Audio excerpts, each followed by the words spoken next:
কথিকা টু চ্যানেলের পক্ষ থেকে আপনাদের সবাইকে স্বাগত জানাচ্ছি। চলছে শীর্ষেন্দু মুখোপাধ্যায়ের লেখা 5 স্টপে কেউ নেই। আজ পাঠ করছি দ্বিতীয় পর্ব। ত্রিনা ভারী লজ্জা পেয়েছিল। সত্যি সে ভুগত।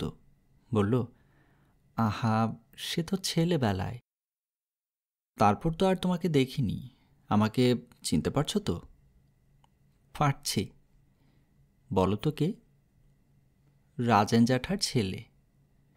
দেবাশিস হঠাৎ হা হা করে হেসে বলে, রাজেন জ্যাঠা আবার কে? আমার বাবাকে ওই নামে কেউ চিনতই না। হাড় কেপ্পন ছিল বলে বাবার নাম সবাই দিয়েছিল কেপ্পন দাশগুপ্ত। সেটা সংক্ষেপ হয়ে হয়ে লোকে বলতো কেপুবাবু।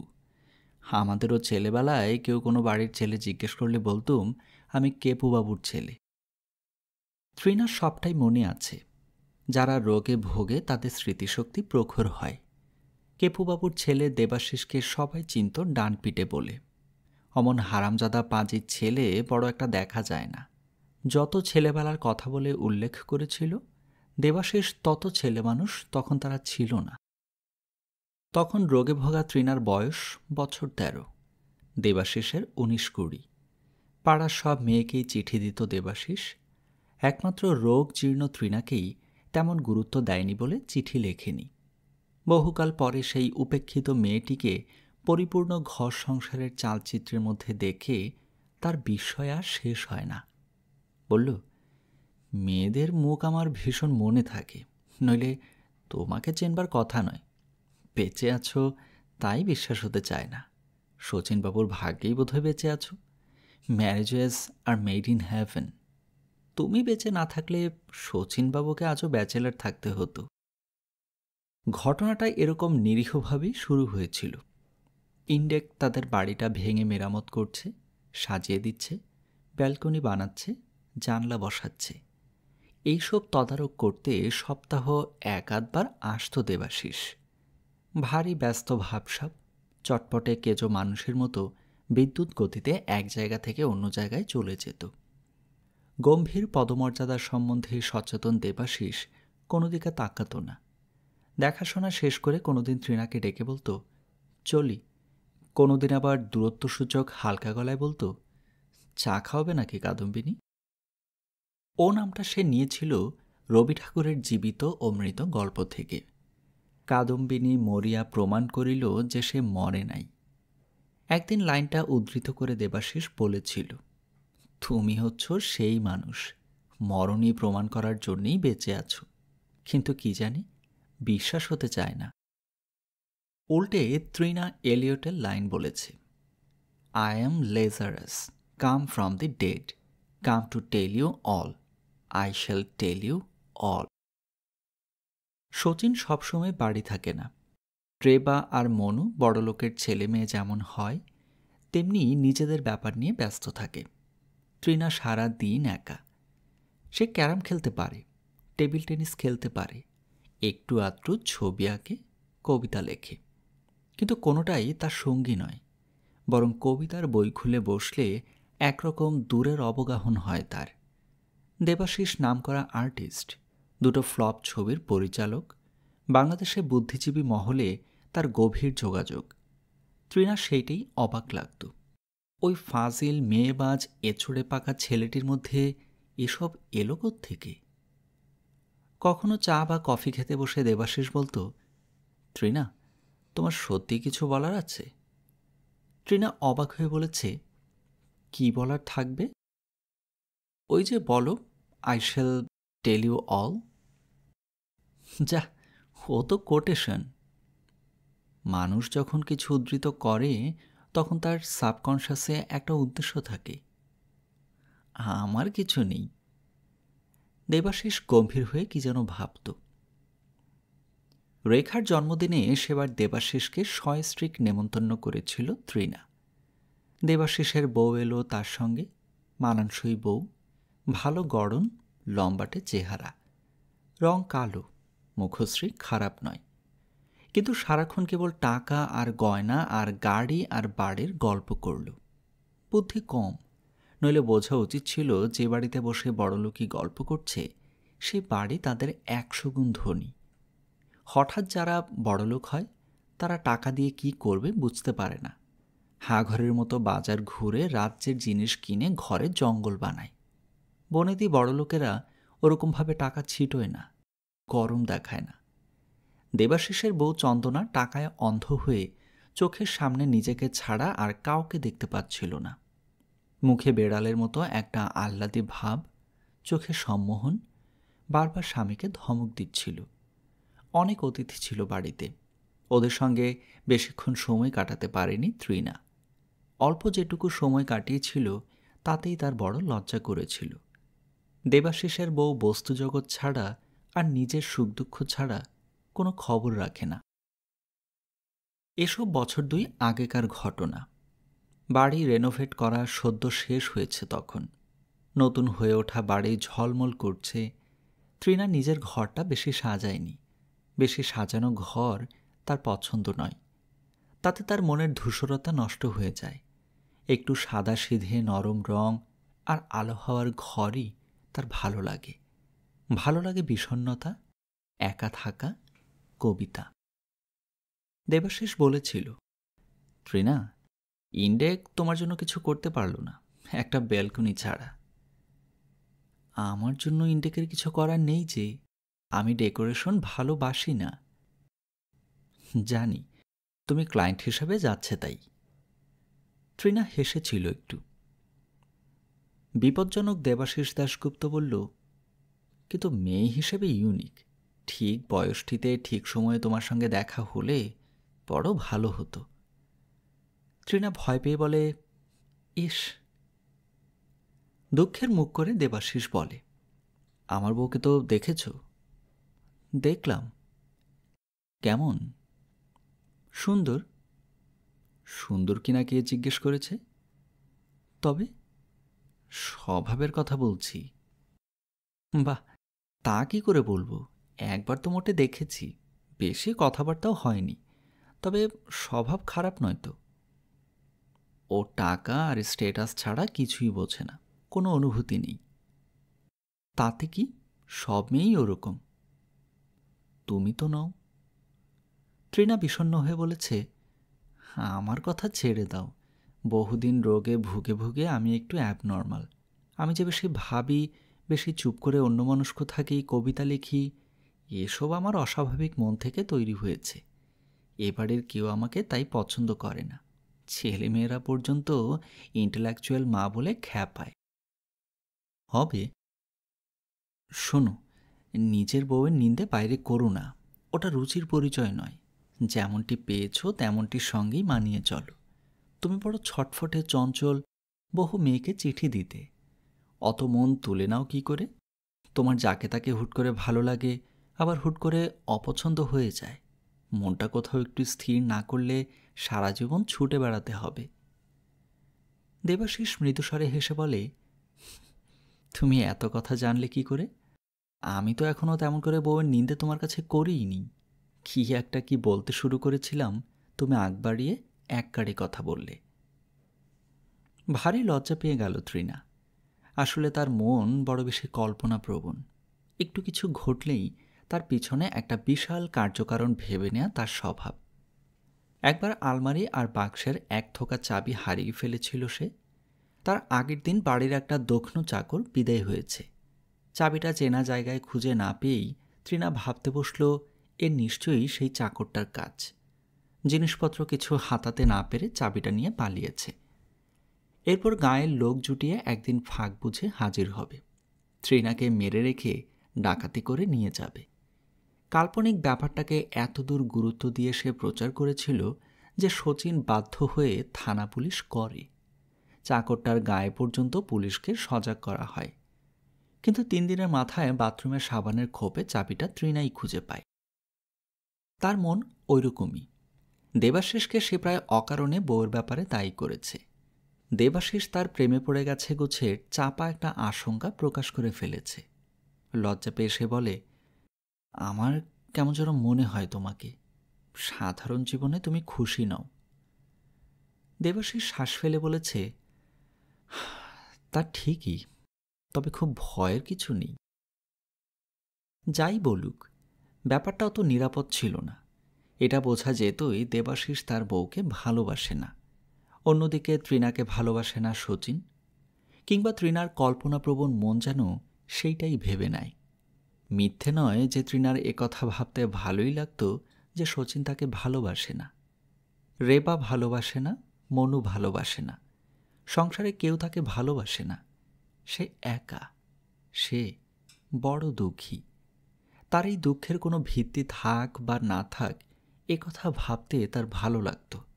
এই দুঃখই তাকে সবচেয়ে বড় রোমান্টিক সুখটা দিত। দুঃখের চিন্তা বা চিন্তার দুঃখ কারো কারো কাছে বড় সুস্বাদু। দেবাশিস সেই রন্ধ্রপথে সন্ধান পেয়েছিল।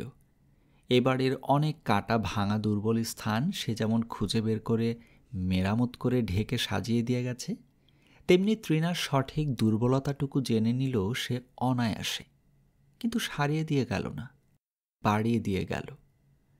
তৃণার মন এমনই একটা কিছু চেয়েছিল, কোনো অঘটন, একটু পতন, একটু পাপ, সামান্য অপরাধবোধ উজ্জ্বলতম রঙের মতো স্পষ্ট করে দেয় জীবনকে। তার সেই দুর্বলতা দেবাশিস ফুলের মতো চয়ন করে নিজের বাটন হোল সাজালো লাল গোলাপের মতো। গোলাপটা লাল কেন? তৃণা ভেবে দেখেছে, লোকলজ্জার রাঙা আভায় তার লাল। কিছু পাপ কালো, কিছু পাপ রাঙা। রাঙা শাড়িটা পরে নিল তৃণা, সাজল। ঘড়িতে এখনো বেশি বাজেনি, সময় আছে, থাকবে। তৃণা একটু ঘুরবে, তারপর বাস স্টপে গিয়ে দাঁড়াবে। 3 পেট্রোল পাম্পে গাড়িটা দাঁড় করিয়ে নেমে দেবাশিস আড়মোড়া ভেঙে হাই তুলল। হাই তুলতে তুলতে বলল, 20 লিটার বলে পকেট থেকে ক্রেডিট কার্ডটা বের করে দিল। রবি নেমে আইসক্রিমের স্টলটার কাছে চলে গিয়েছিল। সেখান থেকে চেঁচিয়ে বলে, বাবা বন্ধ যে। কি আর করা যাবে? রবি বুটের শব্দ করে ছুটে আসে। আজ কেন বন্ধ? একটু পরে খোলে, চলো তোমাকে ক্যান্ডি কিনে দেব। গাড়ির ভেতর থেকে চাপা ডেকে বলে, সোনাবাবু তোমার জন্য আমি তো খাবার এনেছি, বাইরের জিনিস তবে কেন খাবে? রবি তার বাবার মুখোমুখি দাঁড়িয়ে ছোট চোখে বাবাকে একটু দেখল। প্যান্ট শার্ট পরা দীর্ঘকায় বাবা, গলায় একটা সিল্কের ছাপা সাদা কালো স্কার্ফ। একটু অন্যমনস্ক হয়ে বাবা জুতোর আগাটা তুলছে নামাচ্ছে, পকেটে হাত, ভ্রু কোঁচকানো। রবি ডান পা বাড়িয়ে ডান হাত মুঠো করে তুলে মুখ আড়াল করে দাঁড়ালো। তারপর বাঁ হাত বাড়িয়ে বক্সিংয়ের স্ট্যান্স তৈরি করে এগিয়ে এসে বাঁ হাতটা বাবার পেটে চালিয়ে দিয়ে মুখে শব্দ করে, ওয়াম। দেবাশিস কলকুচো হয়ে সরে যায়। তারপর সেও ঘুরে দাঁড়ায়। অবিকল রবির মতো স্ট্যান্স নিয়ে এগিয়ে ভুয়ো ঘুষি মারে তার মুখে। রবি চট করে মুখটা সরিয়ে নিয়ে ঘুরে এগিয়ে আসে। নিঃশব্দে দুজন দুজনের দিকে চোখ রেখে চক্কর খায়, ঘুষি চালায়। চাপা গাড়ি থেকে মুখ বার করে স্মিত চোখে চেয়ে থাকে। পেট্রোল ভরতে ভরতে পাম্পের অ্যাটেন্ডেন্ট লোকটা খুব হাসে। দেবাশিস পেটে ঘুষি খেয়ে উবু হয়ে বসে পড়ে। সামনে তেজি বুক ফুলিয়ে দাঁড়িয়ে রবি রেফারির মতো গুনতে থাকে, 1, 2, 3, 8, 9, আউট বলে শূন্যে আঙুল তুলে রবি। দেবাশিস উঠে দাঁড়ায়, হাত বাড়িয়ে বলে, congratulation for just being the new heavyweight champion of the world. Thanks. হাতটা ধরে ঝাঁকিয়ে দেয়, মৃদু হাসে, তারপর আস্তে আস্তে বলে, may I put a telephone call? To whom? My friend Ranjan. Go ahead. দ্বিধাহীন গটমটে পায়ে রবি কাঁচের দরজা ঠেলে গিয়ে অফিসের ঘরে ঢোকে। ফোন তুলে নেয় চালাক চতুর ভঙ্গিতে। দেবাশিস কয়েক পা এগিয়ে গিয়ে দাঁড়ালো। শুনতে পায় রবি বলছে, hello, is Ranjan around? Yes Ranjan, this is Rabi. Out for fun, first to zoo, then to মণিমা at Maniktala. Yes, oh no, not Maheshtala, Maniktala. M for দরজার কাছ থেকে দেবাশিস প্রম্পট করে, মিরাট। চোখের কোণ দিয়ে দেবাশিসকে একবার দেখে নিয়ে মাথা নাড়ে রবি। ফোনে বলে, M for mother, A for Allahabad. Allahabad, Rabi প্রতিধ্বনি করে। And N for New Delhi, I for India. Debashis আস্তে আস্তে সরে আসে, গাড়ির দরজা খুলে ভেতরে বসে, অন্যমনস্কভাবে একটা সিগারেট ধরায়। কথাটা কানে বিঁধে থাকে, এম ফর মাদার। রবি যখন গাড়িতে এসে উঠল, দেবাশিস একটু গম্ভীর। গাড়ি ছেড়ে চালাতে চালাতে বলে, তুমি ওভাবে স্পেলিং করছিলে কেন? ফোনে স্পেলিং করতে জায়গার নাম বলাই সুবিধা, মাদার কি কখনো জায়গা? রবি একটু শিশু হাসি হাসে, বলে, জায়গাই তো। জায়গা? মাদার আবার কীরকম জায়গা?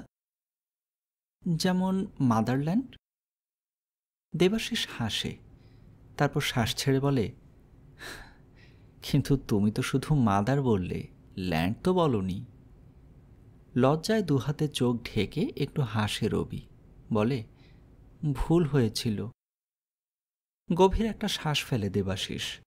রবি এখনো ভোলেনি, শুধু চেপে আছে।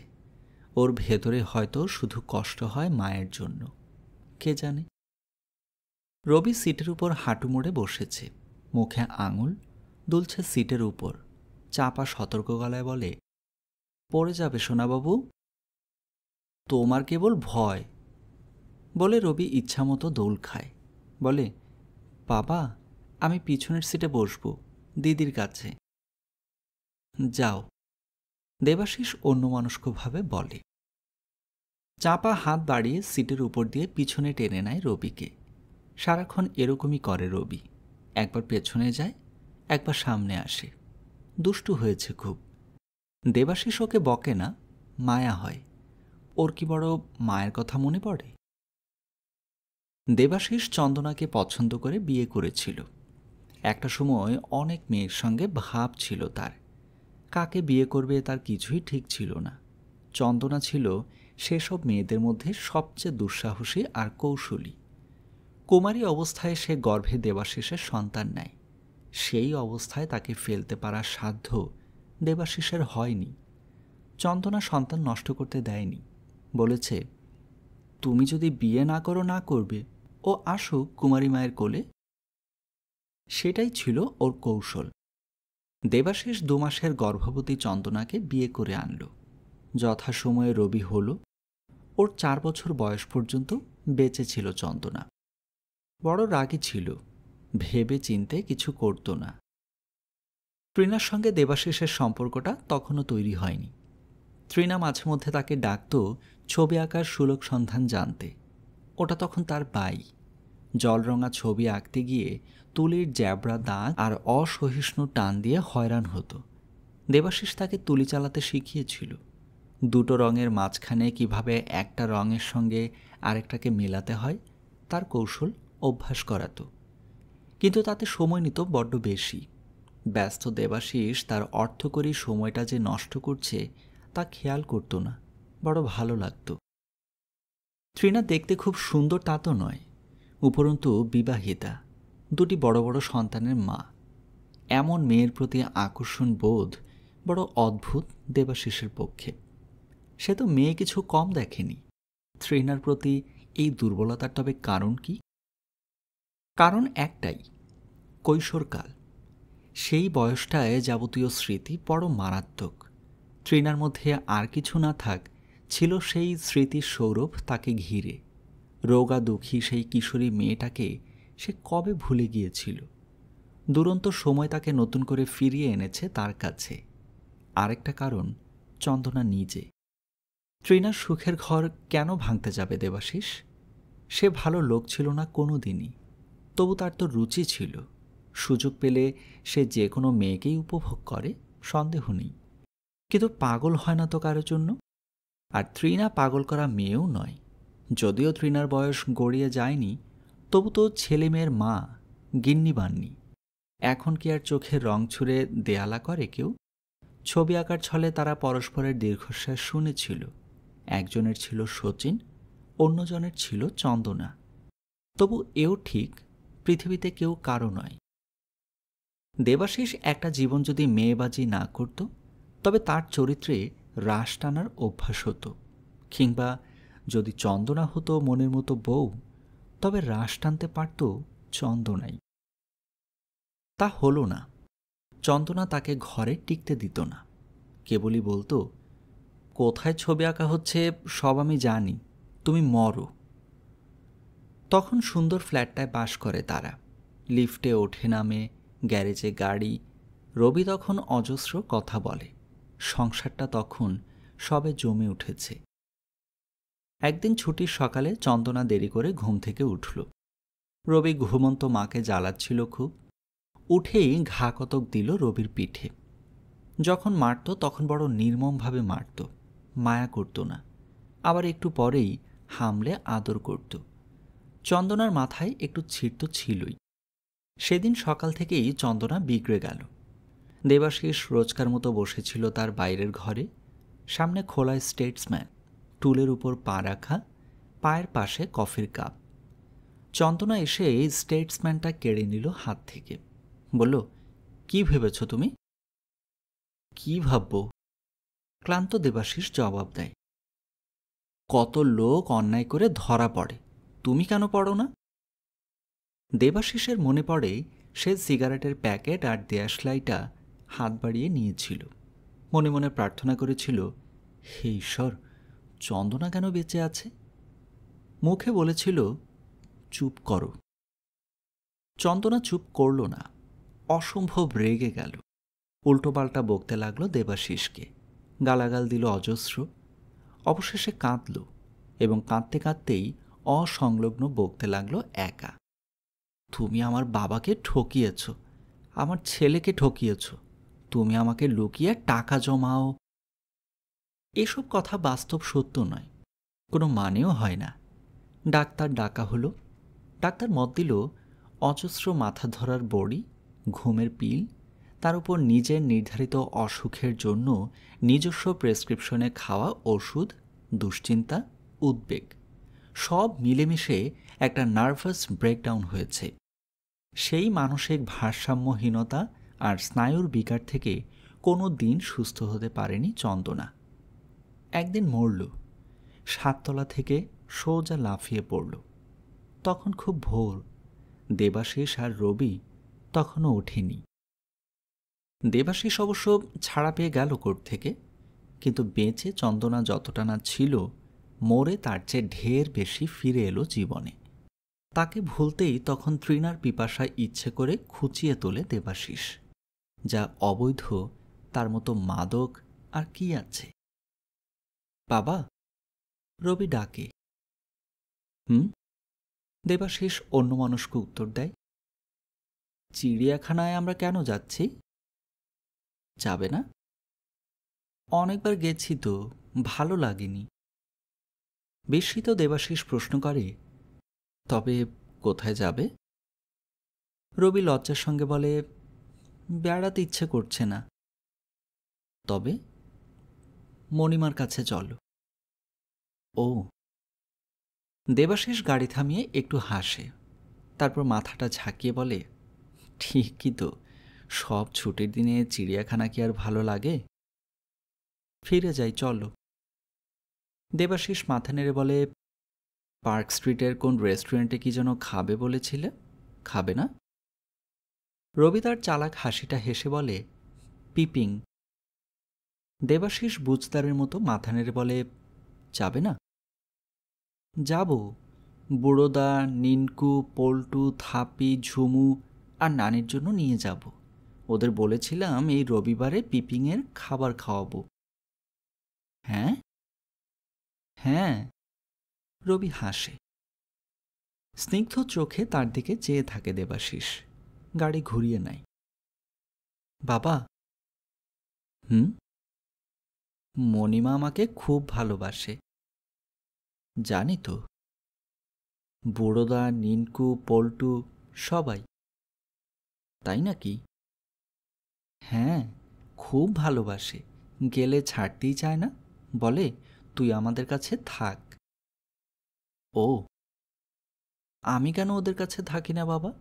মণিমা সকলের চেয়ে আমাকে বেশি ভালোবাসে। দেবাশিস সামান্য গম্ভীর হয়ে যায়। প্রথমটায় কথা বলতে পারে না। অনেকক্ষণ রবি নিঃশব্দে বাবার মুখখানা চেয়ে দেখে। মুখ দেখে বোধহয় বুঝতে পারে বাবা খুশি হয়নি। পেছন থেকে চাপা বলে, তুমি বাড়িতে না থাকলে আমরা কার কাছে থাকবো সোনা বাবু?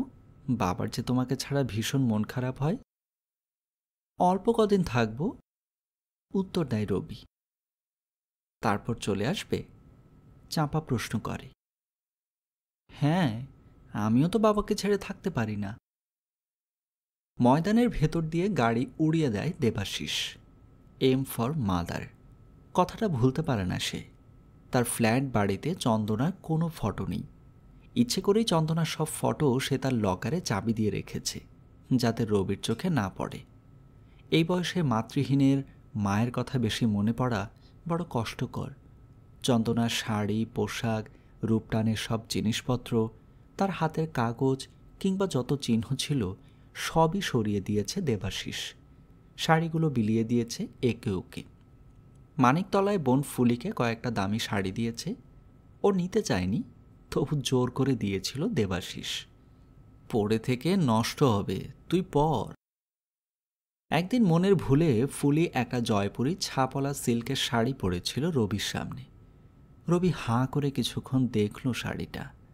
তারপর মুখখানায় হাসি কান্না মেশানো একরকম অদ্ভুত ভাব করে বলল, মণিমা, আমার মায়ের ঠিক এমন একটা শাড়ি ছিল।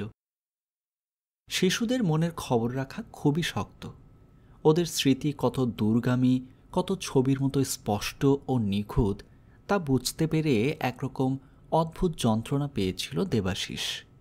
পারতপক্ষে সে তার মায়ের কথা বলে না, জানে সে মায়ের কথা বললে তার বাবা খুশি হয় না। এতটা বুদ্ধি ওই শিশু মাথায়। বুকের ভেতরটা চলকে ওঠে দেবাশিসের। ছেলেটার প্রতি হঠাৎ ভালোবাসায় ছটফট করে।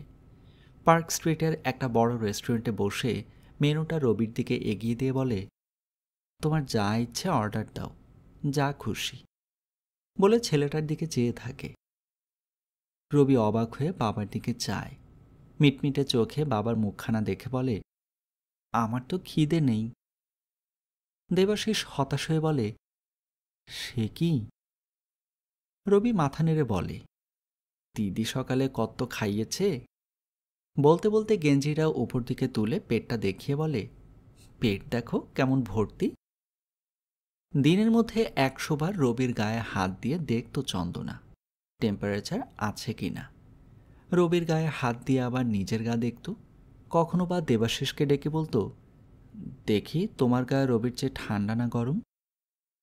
সব মায়েরই এই বাতিক থাকে, তার নিজের মায়েরও ছিল। আরও দিনে 100 বার রবিকে খাওয়ানোর জন্য মাথা কুটত চন্দনা। খাইয়ে পেট দেখত।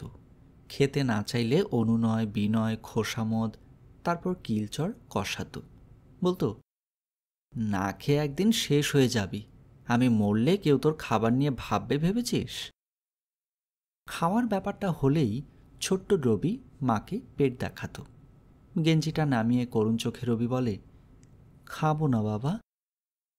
দেবাশিস একটা শ্বাস ফেলে বলে, আচ্ছা। বাবা। মণিমা তো মুরগি খায় না।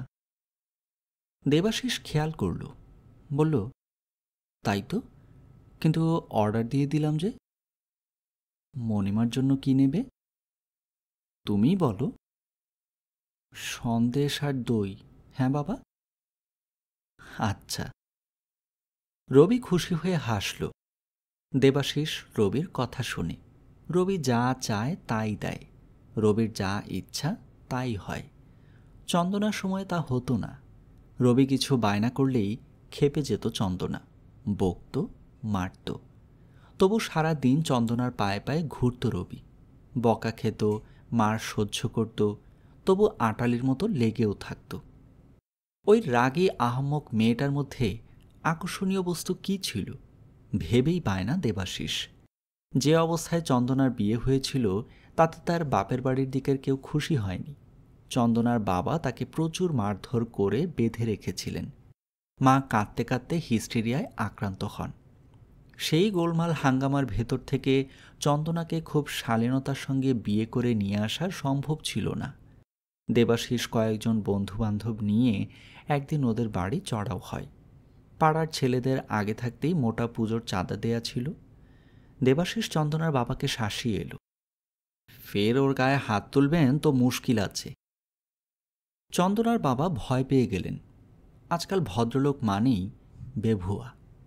এরপর থেকে চন্দনার উপর অত্যাচার কমে গেল বটে, কিন্তু বাড়ির লোক তার সঙ্গে কথা বলতো না। দেবাশিস তখন মানিকতলায় বোনের বাড়িতে আলাদা একটা ঘর ভাড়া নিয়ে থাকে। একজন গর্ভবতী মেয়েকে বিয়ে করে তোলা ভগ্নিপতি ভালো চোখে দেখেনি। বোনও রাজি ছিল না। চন্দনা প্রায় টেলিফোন করে বলতো, বেশি কিছু তো চাইনি, কালীঘাটে নিয়ে গিয়ে সিঁথিতে একটু সিঁদুর চুঁইয়ে দাও, তাহলেই হবে। দেবাশিস বলতো, তা হবে না, সেটা তো পরাজয় মেনে নেয়া। আমি তোমাকে ফুল ফ্লেজেড বিয়ে করে নিজের বাসায় তুলব। তাই করছিল সে। পাগলের মতো ঘুরে যাদবপুরে বাসা ঠিক করে ফেলল। হাতে টাকার অভাব ছিল না। প্রচুর গয়না শাড়ি দিয়ে সাজিয়ে বিয়ে বাড়ি ভাড়া করে পুরুত ডেকে বিয়ে করল। চন্দনার এক দাদা সম্প্রদান করে যান। চন্দনার মতো একটা অপদার্থ মেয়ের জন্য এত পরিশ্রম আর হাঙ্গামা কেন করেছিল দেবাশিস, তা ভাবতে অবাক লাগে। বিয়ের অল্প কিছু পরেই চন্দনার তাগাদায় অভিজাত পাড়ায় অনেক টাকা দিয়ে পূর্ব দক্ষিণ খোলা ফ্ল্যাট কিনল। এই বিপুল উদ্যোগ বৃথা গেছে। বিয়ের অল্প কিছু পরেই দেবাশিস বুঝতে পারে বিয়ে কোনো স্বর্গীয় বিধি নয়। চন্দনা তার বউ হওয়ার উপযুক্ত নয়। এত অগভীর মন, এত রাগ, অধৈর্য, এমন অর্থকেন্দ্রিক মন সম্পন্ন মেয়ের সঙ্গে কি করে থাকবে সে? নিজে চরিত্রহীন হলেও তার কিছু শিল্পীসুলভ নিষ্পৃহতা আছে, সামান্য কিছু ব্যবসায়িক সততা, কর্মনিষ্ঠা। তার মনে হতো সারাদিন কাজের পর পুরুষ যখন বাসায় ফেরে তখন দগ্ধ দিনে ছায়ার মতো স্ত্রী তাকে আশ্রয় দেয়। স্ত্রী হচ্ছে বিশ্রামের জায়গা। দেবাশিস প্রায় দিনই বাসায় ফিরে চন্দনাকে দেখতে পেত না। হয় মার্কেটিং, নয় সিনেমা থিয়েটার, নয়তো বাপের বাড়ি চলে যেত চন্দনা। বিয়ের পর বাপের বাড়ির সঙ্গে তার সম্পর্ক কিভাবে যেন নিদারুণ ভালো হয়ে গিয়েছিল। ওই সময়ে নিঃসঙ্গ তৃণা এক নিভৃত জলস্রোতে নৌকোর মতো তার কাছাকাছি এসে গেল। উতরল স্রোত, কিন্তু নিশ্চিত দেবাশিস কোনো দিনই কারো প্রেমে পড়েনি এতকাল। এবার পড়ল এক অসহনীয় অবস্থায়, অসম্ভব এক প্রেম। রবি এখন ওই তার মুখোমুখি বসে আছে। কি চোখে রবি চন্দনাকে দেখেছিল তা ওকে ডেকে জিজ্ঞেস করতে ইচ্ছে করে। ওই রাগী অপদার্থ অগভীর মাকে কেন অত ভালোবাসত রবি? রবির কাছ থেকে তা জানতে ইচ্ছে হয়। জানতে ইচ্ছে করে কোনোভাবে না কোনোভাবে ভালোবাসার কোনো উপায় ছিল কি না। পেয়ারা মস্ত একটা বাদামি কাগজের প্যাকেটে মোড়া বাক্স নিয়ে এলো ট্রেতে, সঙ্গে বিল। দাম আর টিপস মিটিয়ে উঠে পড়ে দেবাশিস। ঘড়ি দেখল, এখনো অনেক সময় আছে। চিড়িয়াখানার সময়টা বেঁচে গেল। দ্বিতীয় পর্বের সমাপ্তি এখানেই।